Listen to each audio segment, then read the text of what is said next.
that it's almost been your dharma to It has produce these been. wonderful books into the world. Well, it started literally that summer of 1969 at Ram Dass's. In the early morning one day, Ram Dass said, "Can anybody here type?" And I raised my hand. And I sort of became his secretary for that summer. Could you make a book of all these letters that we could? Oh, I don't have them anymore. Oh, good grief. Oh, you. That would be I'm not wonderful. But somebody who has saved everything that's ever crossed my path. so after Be Here Now, did you help Ramdas with some of the other books that he produced? I did, work on Dada's books, on, By His Grace and The Near and the Dear. They're I extraordinary. Some of the greatest books on Maharaji. Many of the prayers of India, which I've studied, never really talk about any one particular community or us and them. They're Sarve Bhavantu Sukhinaha. May all beings be happy.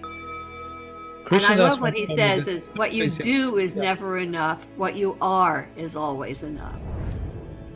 What you do is never Is enough. never enough. What you are is always enough.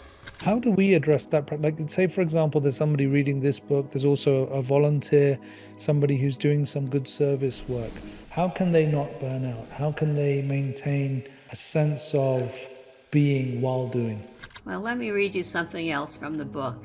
The art is to delight in the dance, and out of you will come actions, not out of ought or should, but out of the essence of what is. The statement in the Tao is one does nothing and nothing is left undone, meaning you're getting very tired of being somebody doing something. Doing what we do and maintaining an idea of who we all are, which is one. And that's why satsang, why that busload of people is so important, because those are our support. That is, in Buddhism, it's what, the three jewels. There's the Buddha, the enlightened one, the Dharma, and Sangha. There's the satsang. And without satsang, it's very hard to do. One of the things Ram Dass does say in the book is because Maharaji kept saying to me in various ways, you don't have to change anybody. You just have to love them. Finally, what you become is an environment, a vibratory rate, which allows others to change. And that's what we do for each other when we're at our clearest. Ram Ram. Ah, Okay. miss you so much. Hi there. Are you How are you? home in London, or are you in India or Dubai? Where are you? I'm home. I'm okay. Parvati Didi, which I like to call you. For those of you who don't know, Didi means sister or elder sister. That I have great reverence for you, great respect, and great love. But I would love if, firstly, you could just introduce yourself to those of you who don't know, and just a little bit about your journey. Um, Maybe starting around how you got your way to India. That would be really, really Oh, now lovely. that's a story. Well, namaste, Hanumandas. It's wonderful to see you. I miss you. You'll I have to miss come you visit too. I LA miss you so again. much. And I think of you very, very often. Mm. And nice story. Oh, well, we've got to go back to 1969, a long time ago. And 3 weeks after I had taken my first acid trip, I met Ram Dass. And he was just back a year from his first trip to India, where he had met Maharaji. And when I met him, it was just extraordinary for me because I could see light coming from him. And I didn't know what that light was and where he got it and anything about it. And I moved in the next day to his father's farm for that summer and started learning about this whole new part of my life. It literally took me from one life into another, which became my life from then on in. And within 2 years, I was at Maharaji's feet in India. Uh, part of what Ram Dass had done is he had given us a little black and white photo of Maharaji, and those New Hampshire wooden mala beads. And after that summer of 1969, I mean, Woodstock was happening down the road. This is how long ago we're talking about. And I had taken another trip and had come down and was a little bit nervous about what was happening. And I sat in front of that little picture of Maharaji and I said, I'm scared and you've got to help me. I'm scared and you've got to help me. And suddenly the photo sort of dissolved in light and I could see Maharaji moving. It was just like And for a how old second were or you two. then? Oh, 20, uh, God, 22. Yeah. Something like that. Yeah, 22, 23. And,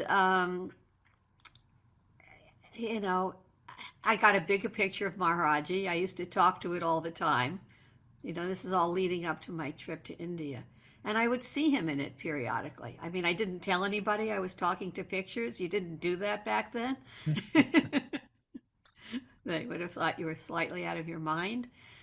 But the first time I met Maharaji, one of the first things he said to me is, You used to talk to my picture all the time. He said, You asked Wow. many questions. Oh man. So that's a very abbreviated version of how I got to Maharaji. Yeah. And in the book, I kind of saw quite early that, this emphasis on the central idea of Maharaji being Sab-Ik, that powerful Yes. finger, or the kind of oneness. I mean, I received this and thank you for sending it. It's so beautiful. There is no other.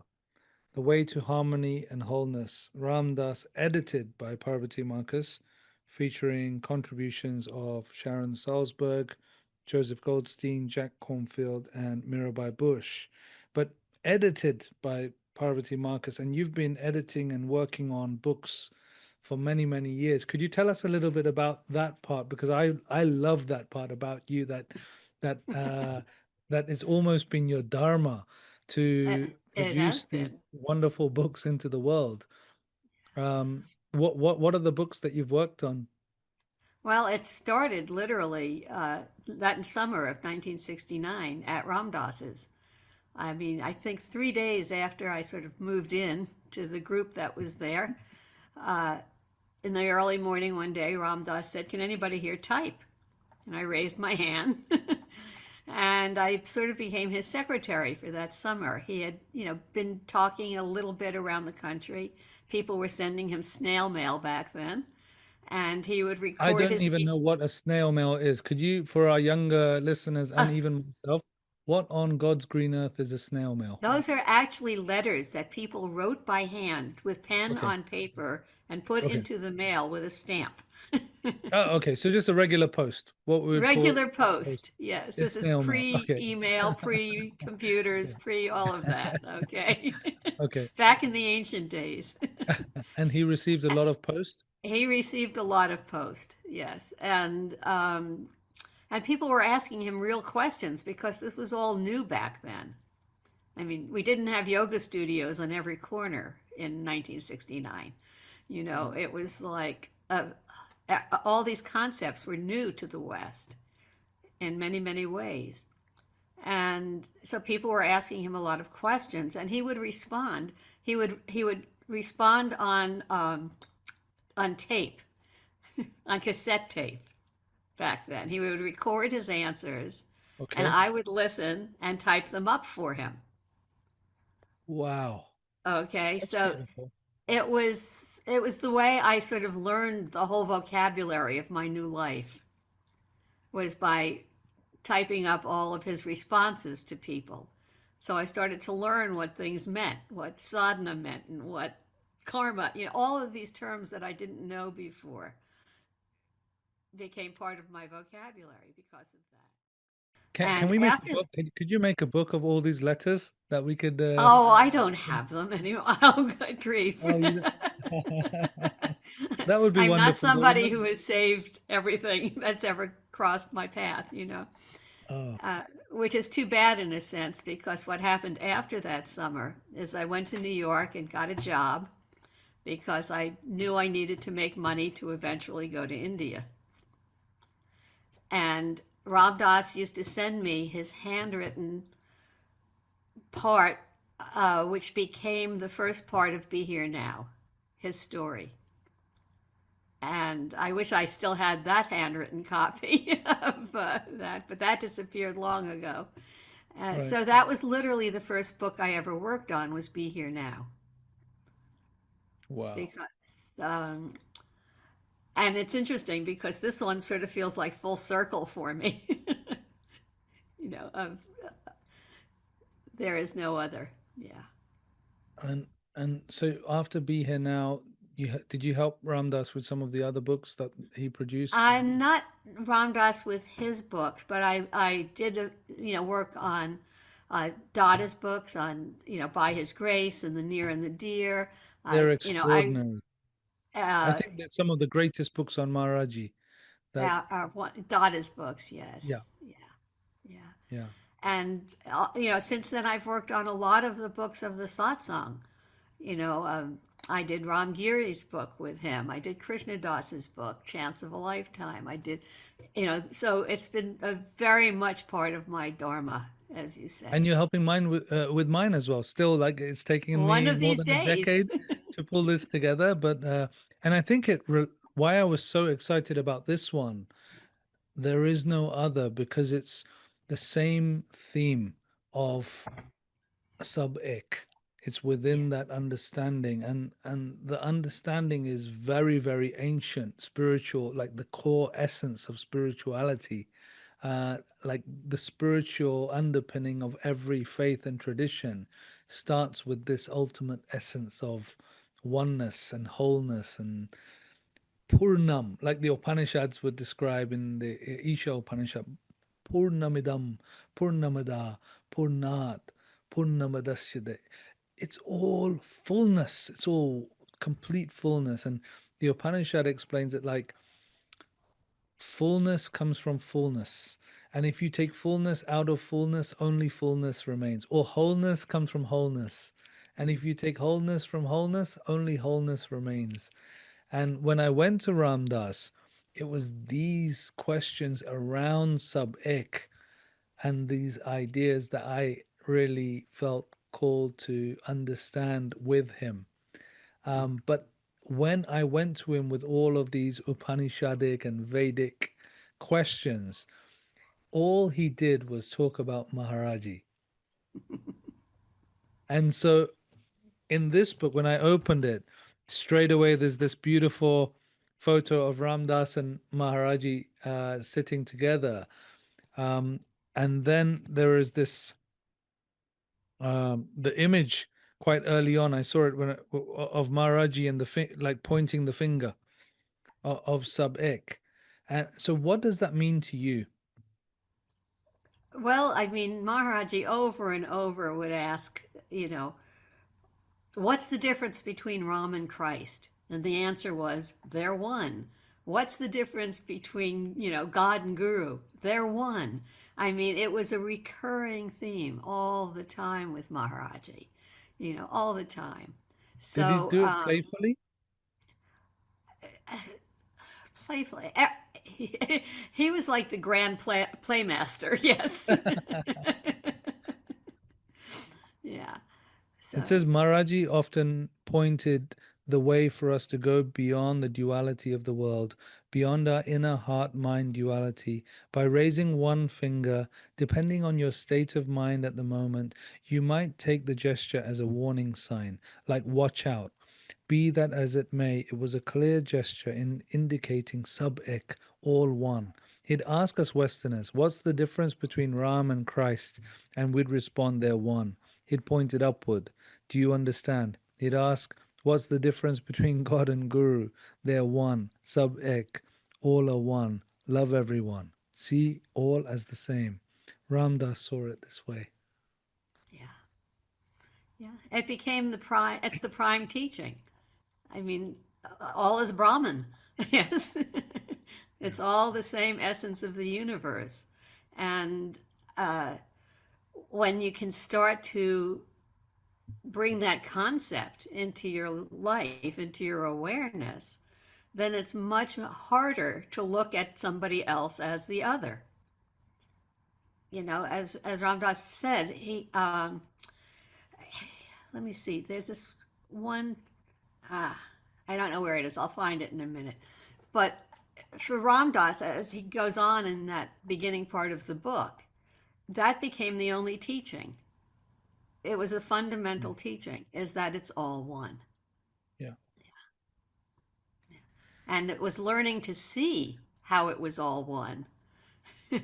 It was learning to flip that switch, as he says, in your mind and go from somebody's role to their soul and allow yourself to see that they're, in essence, we are the same. That makes it possible to deal with all the diversity. Yeah. Yeah. Well, what I'd love to do, and I think the book does it in a certain sense, where it explores the predicament of now and the world that we live in, and then goes deeper into a philosophical kind of understanding with the Upanishads and the things coming a bit later and the kind of deeper essence teaching. But the predicament of now and where we live in and the young of today, the 22-year-olds, if you like, of today, is that it's a highly divisive environment, politically charged, perhaps much more than what was in previous times. Maybe it goes ebbs and flows, and we have these periods of kind of divisiveness and togetherness increasing slightly and then going further away. But I feel that the tribalism is only increasing um, amongst people. And what Maharaji and the saints of the Kumau and the Buddha and what the Dalai Lama speaks about and what Christ spoke about is unconditional love and oneness and Sab-Ik and wholeness. And right now the political environment socially is more like Ravana's worldview rather than Ram's worldview. And I feel that this book started off for me quite practical in addressing that there is a real situation here. Unless we change our view, we cannot evolve. Is that, I'm guessing that was quite intentional, like you wanted to Yes. bring that out. Could you speak to that a little bit? Yes, absolutely. Really, what we felt was that the most important thing right now was to deal with the practical us versus them. And how do we reframe that in our minds? How do we get past the intense judgment that's going on? How do we go from, as Ram Dass says, from judgment to appreciation? How do we I love that. appreciate that Ravana was once a high being and had accrued his power up in the heaven realms? Yeah. And, you know, and, then chose to come to die at God's hands, right? Um, but and then it goes, part one is really all about that. Part one is all about how do we reframe this us versus them that's going on. And he talks about how it was that way in the 60s. It was hippies versus the police. There was Vietnam. I mean, there was enormous division at that time in the country. And so he talks about how the 60s, when we all thought love was going to conquer everything, you know, and all it would take was putting LSD in the water supply. um, how that reacted, how so many people who didn't have that experience reacted with fear. Right. And that fear became, as he puts it, the 60s became revolutionary instead of an evolutionary time, and created a backlash that became very tight fundamentalism in response to this sort of all embracing, love will conquer everything that we thought was possible back then. So then in part two, we go into, well, what's divided within ourselves? What's the division between head and heart?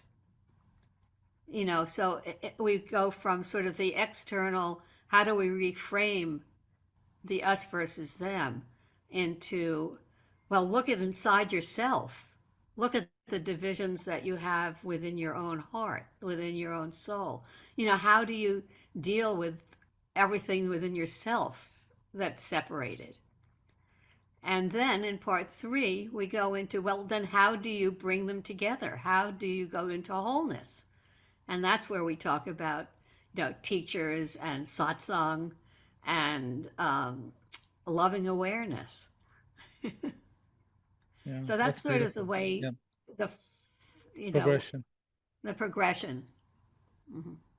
Yeah, I always remember this quote that I can't, and I don't know who said it. Maybe perhaps you can recall, but somebody said, in the '60s we had a chance to change the world, but we decided to go to the mall instead. Are you familiar with that one? I know, I don't Shopping know in the mall. that. I don't want to quote, but maybe it was Larry who said something like that. That kind of it really made me chuckle. I still believe in the worldview. Like I still feel that that many of the prayers of India, which I've studied, never really talk about any one particular community or us and them.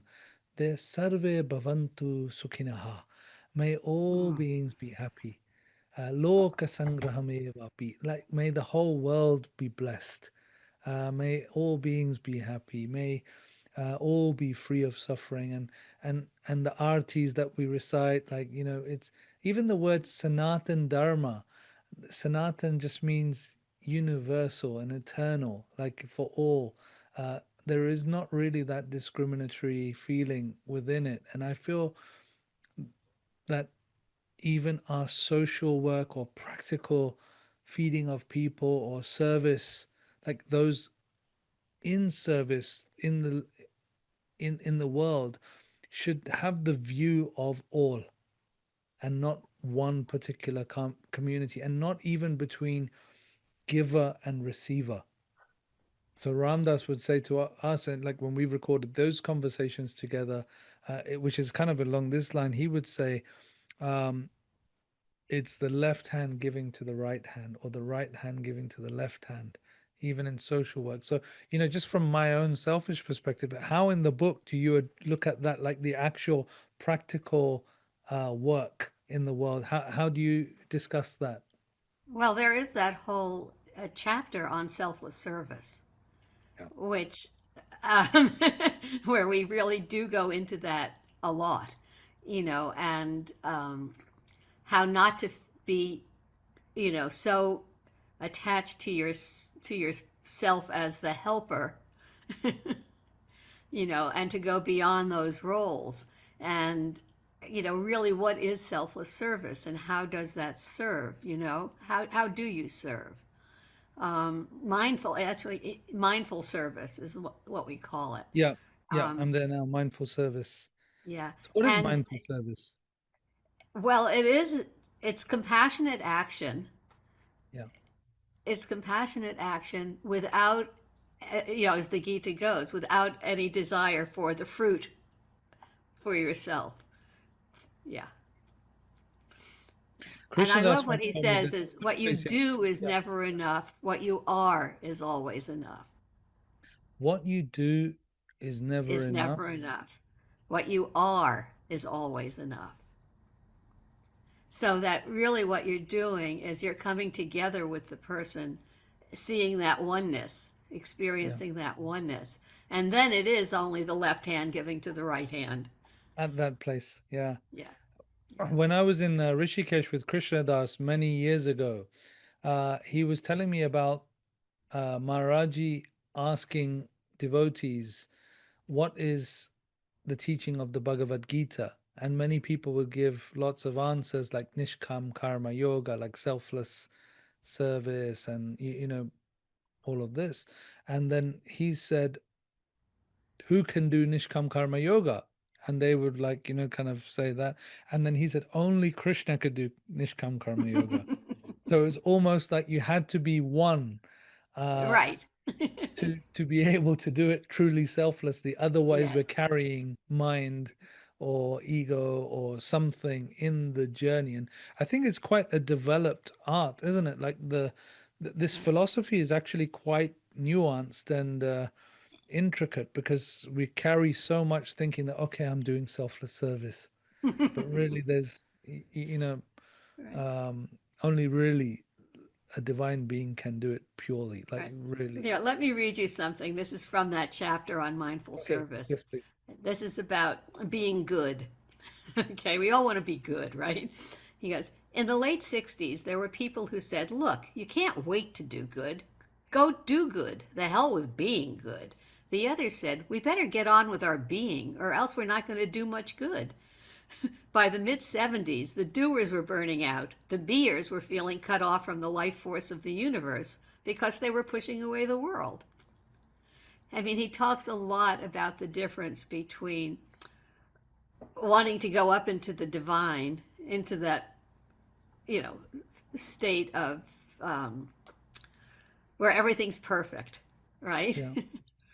And then not wanting to look at the world where, there's the blood on the snow, where things are not perfect, where there's such suffering. And how he was trying to, at one point, to be a renunciate so that he could live up in that cave, and how he was basically told, no, you've got to be human. You've got to be here too. You've got to be in the world. And that's where service became such an important thing for Ram Dass. Wow, that's so beautiful. And it's something that I've been reflecting a lot in my own life personally. We just came back from the Kumal and we had the most extraordinary time up in Kenchi and Padampuri and then down to Rishikesh where we were chanting for days with KD and Nina Rao and had such a lovely satsang. There was 40 of us and we all Mm. stayed together. And we have this beautiful photo which I want to send you because I looked at the photo of Nainital High that you have and the whole group and we actually had a bhakti bus full of people that was chanting and singing and it was just after a couple of weeks together we came thinking that people were going on a retreat and they actually left as a family like Maharaji connected in love and really bliss and then I came back and then there's piles of you know work to do. There's homeless food distributions, there's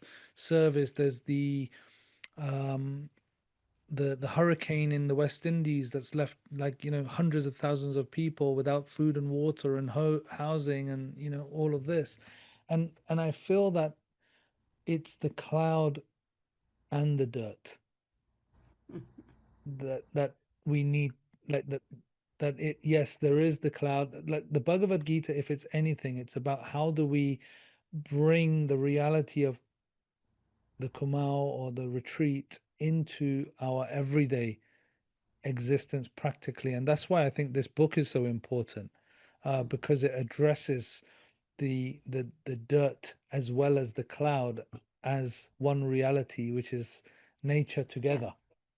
that's Um, it. we can get It, addicted, can't we, just to the retreat or the like you said it, what did you say? The being and the people who were being and the people the who were doers doing. and the beers. Yeah. I think that's a really nice kind of analogy for a small cartoon or a kid's book, being and doing. Right. Um, how do we address that? Like, say, for example, there's somebody reading this book, there's also a volunteer, somebody who's doing some good service work. How can they not burn out? How can they maintain a sense of being while doing? Well, let me read you something else from the book. Okay. The art is to delight in the dance, and out of you will come actions, not out of ought or should, but out of the essence of what is. The statement in the Tao is one does nothing and nothing is left undone, meaning you're getting very tired of being somebody doing something. You know, Mm. it's how do we just dance through the Maya? doing what we do and maintaining an idea of who we all are, which is one. And that's why satsang, why that bus float of people is so important, Yeah. because those are our support. That is, I mean, in Buddhism, it's what, the three jewels. There's Yeah. the Buddha, the enlightened one, the Dharma, and Sangha. There's the satsang. And without satsang, it's very hard to do. Yeah. It's Yeah. very, I mean, then you feel like the weight of the world is on your own shoulders. Mm. Yeah. We were with Raghu in Kakrigat, sitting by the tree, and there was a beautiful dog that came, lied down next to us while we were chanting, and he spoke about Siddhima, sharing that, he said Siddhima gave us three instructions: satsang, chant chalisas, and feed people or serving people. As you said that, that immediately struck to my mind that, kind of the satsang being so crucial, just coming together in the heart space Mm. together. So I really hope people can, connect with these books. And I'm so glad that there is, you know, this is, I guess, the first book that's come out since Ram Dass left Right. with his name on it, which is, extraordinary.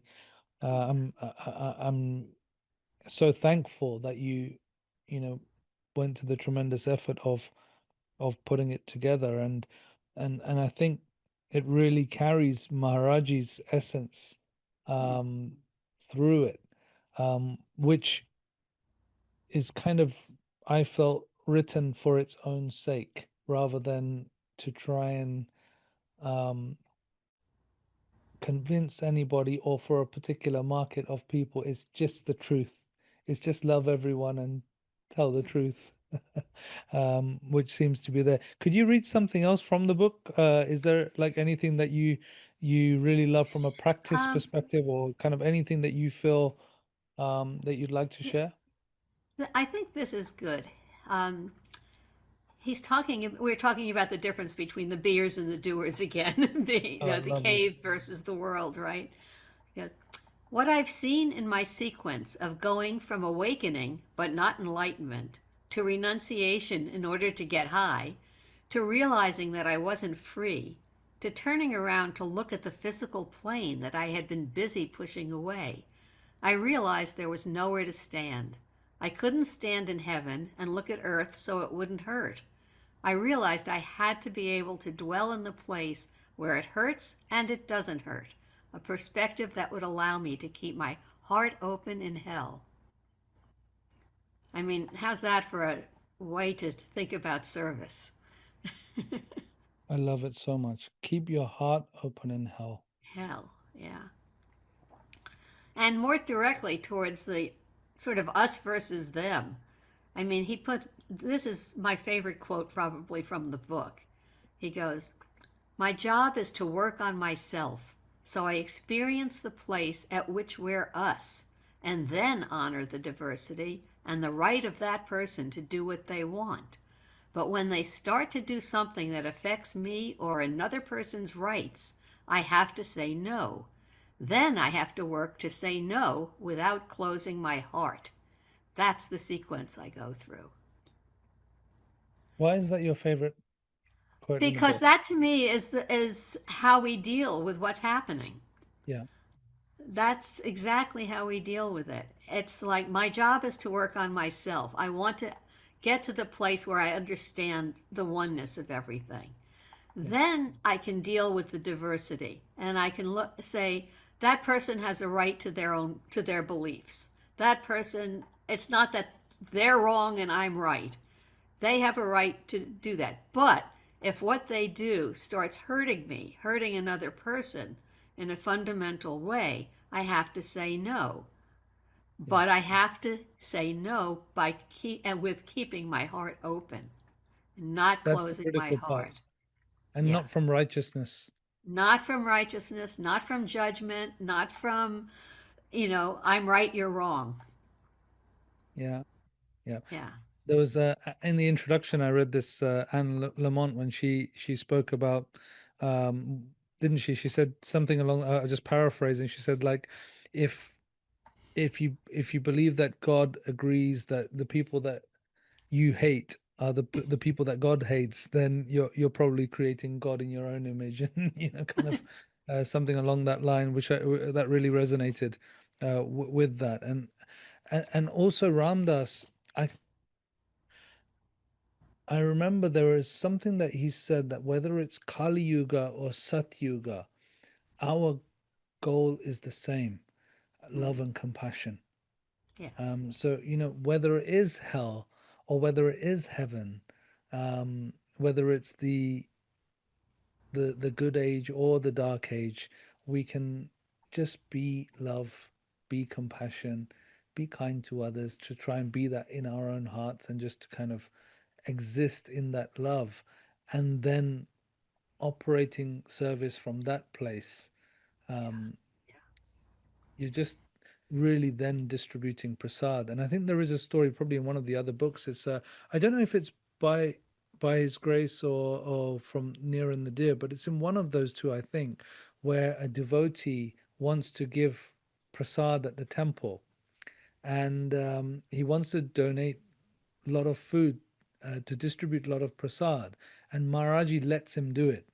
And then one of the devotees says, Maharaji, why are you allowing this businessman to distribute all the food? And then he's quite stingy with the prasad distribution, and he keeps some of it, and some of it gets wasted and has to go in the bin. Like some children come and he says, you've already had a laddu, you can't have. And then kind of some kids didn't get it, some people got it. It was just a big mess. And then when somebody asked Maharaji, why did you allow him to do this prasad distribution? He says, I wanted to show that distributing Hanumanji's prasad is not easy. Mm, Once you offer it to Hanumanji, you have to be out of the way and allow him to distribute it through you, and not be the giver, yeah. and the doer. And this, there is no other kind of the type of social service that you're talking about for me, is that allowing the prasad to be distributed through you, rather than Yeah. owning um, the giving, the ego of the Mm, giving. yeah. Yeah. I mean, one of the things Ram Dass does say in the book is goes, um, finally, what you become. Well, here, let me go back a little bit on that. He goes, my path is very simple. My path is the path of service and love. Service because there's nothing else I can do, and love because it is such an absolutely royal road through.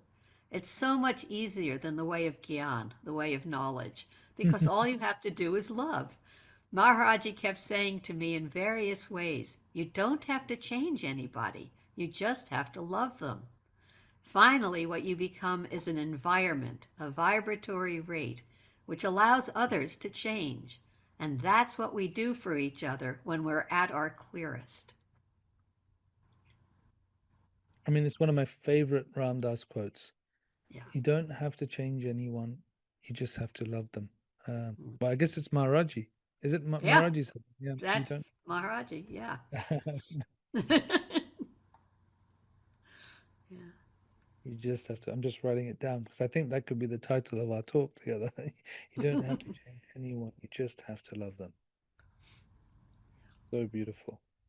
I mean, you've Mhm. taken on a very difficult job. I mean, because you're bringing the concept of Maharaji's concept of service to the world.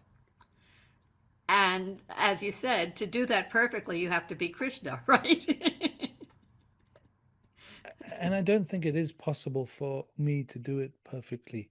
Um, Yeah, all I wish to do is, to try and kind of distribute a bit of Maharaji's prasad, yeah, and that love, and it's the greatest blessing of our lives to be able to do that. And I don't even think we chose to do it. Like I feel like a cat that's just been picked up by the scruff of the neck and asked to be here, and it's honestly, it's your blessings. It's all of you who went there to do that wonderful work in the world, that you didn't really know. It was just kind of honeybees being pulled towards Maharaji. So he's doing it all really, and we don't really know still why or what the reason is, but the heart intuits that it's the compassion and the love that's so strong, um, that you can't help but be pulled into it if your mind can stay away for a while to allow it. And I think this is a really important work. Can I read the afterword, a little part of it? I'm Oh, just conscious sure. not to read too much, Yeah. but I feel like it's very beautiful, and it's Ram Dass's words there that you've placed there right at the end, and it's quite beautiful. My path is very simple. My path is the path of service and of love. Service because there's nothing else I can do, and love because it is such an absolutely royal road through. Oh, this is the same part which you read, Yes. but Yes. all right. It's Right. so much easier than the way of Gyan, the way of knowledge, because all you have to do is love. Maharaji kept saying it to me in various ways. You don't have to change anybody, you just have to love them. Finally, what you become is an environment of vibratory rate, which allows others to change. And that's what we do for each other when we're at our clearest. We create an environment where another person can come up for air if they are ready. We never force another person to come up for air because we don't have any moral right to do that. You can't take away any other person's suffering. That's quite profound. We can't take Mm. away any other person's suffering. You can create an environment where if they want to let go, there's nothing in your head that will keep them stuck in it. One of Gandhi's strongest lines that guides me all the time is he's on a train and about to leave, and a reporter rushes up and says, Mahatmaji, give me a message to take back to the people in my village. Gandhi, just at this time, has just the time to scribble on a piece of paper and says, my life is my message. Your life is your message. You dwell in love, and everybody who meets you just by your presence has an opportunity to come into love. You don't lay a trip. You don't proselytize. You don't prove, and you don't give people and you give people plenty of space. I won't lay a trip on you. I am what I am. A child will hear it. The hardest person will hear it. Finally, your work on yourself spiritually as an offering to your fellow beings. Because until you have cultivated the quality of peace and equanimity and love and joy and presence and honesty and truth and simplicity, all of your acts are colored by your attachments. There's so much of the Bhagavad Gita in that short text, like chapter 16, where the Gita talks so much about the qualities. That's that there. You can't wait to be enlightened to act. So use your acts as a way of working on yourself. My entire life is my path. We are individuals, but there is no us or them. We are the whole thing. We are those who seek the truth. We are satsang. There is no other. We are all God. We're all beings together, one consciousness. You are an individual, and you are part of the whole. And when you finally get to being loving awareness, be loving awareness. Be. As Emmanuel, my ghostly friend, said to me, Ramdas, why don't you take the curriculum? Try being human. It's an exquisite curriculum. I invite you to join me in matriculating. Namaste.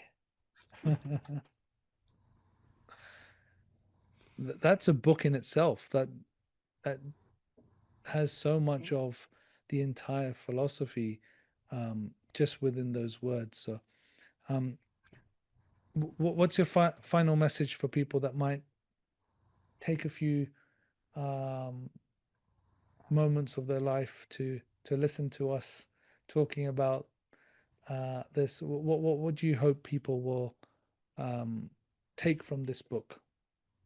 Well, there's so many people who are suffering in so many ways right now because of the divisive quality of society at this point, because of there's so much us and them happening on so many levels that to step for a moment into the space of the possibility of the oneness and to realize that there is a way through the divisions that are going on, not only externally but internally, and that there is support along the way. I think that's what's important, especially right now. This is a support, isn't it? This view. And this view kind of comes from Maharaji's love, isn't it? Like that's Oh, where yes, everything. Yeah, so yeah. so That's so what is that space like? I mean, we didn't really speak so much about it, but what was he like? You were with Neem Karoli Baba. You was there in that space. Like, this title, this book, all of the books, Be Here Now, and everything comes from that space of who he is and who he was. Could you spend some time with us just talking about that a little bit, just so that people get an understanding? well, it's certainly who he is, because there are people experiencing him all the time. Yeah, You know, not just since he left his body in 1973. I mean, if you look at what's happening, I mean, Krishnadas had what kirtan in Mumbai recently that had what over 5,000 people there yeah, in yeah, India from a yeah, Westerner yeah, singing Indian, kirtan. I yeah. mean, it's extraordinary, Maharaji's influence today, and it's because how many of us ever truly experience unconditional love? I mean, where somebody, you're sitting in front of somebody or in the space of that, where there's literally no judgment. There's literally nothing but, love, even though this person literally knows everything about you. You're completely transparent. You're totally seen. Everybody's always saying, I don't feel seen. You're not hearing me, you know.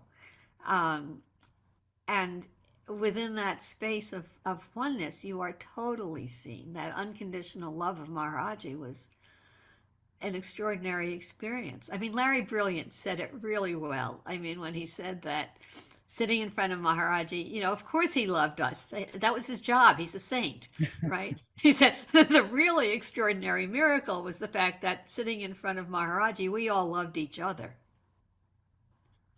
Yeah. because Yeah. we were sitting in the space of love. Oh, Yeah, that's what the world needs. Like yeah, that's what we need. That's what we are. Uh, mm, and uh, and as I said at the beginning of the conversation, you're right. He is that love that's still present. We were just there experiencing it just a few weeks ago. We were with Krishna Das, but even before that, up in the hills, 40 of us who were together, we came as individuals on a retreat in the hills, and we left as a family yeah. and left as a satsang. And they're so soppy now. There's like a group where they're talking to each other. Oh, we miss you. And like, this is, an 80-year-old American and someone from Spain and someone from London and a few from India. And like, we're all uh, coming together Sorry. as a family and coming, in love. Oh, that's okay. And it was so lovely. And that can, for me, only be the place of Maharaji um, love that Right. just flows through our hearts. Well, when you think of the satsang, I mean, we may not see each other for years. We may not, we're all over the world, you know, but when we come together, I mean, here we are. We're in Yeah, that space together immediately. immediately. You're right. You're Immediately. right. Yeah. And even though we haven't spoken for a little while, but Yeah. immediately we're there again. We're there again, Yes. and it's been Yeah. so wonderful. And I want to do it again because I feel like this is too short, and we need to kind of have another longer conversation. But I think for today, I'm just so grateful that you keep producing these wonderful works, which I absolutely love.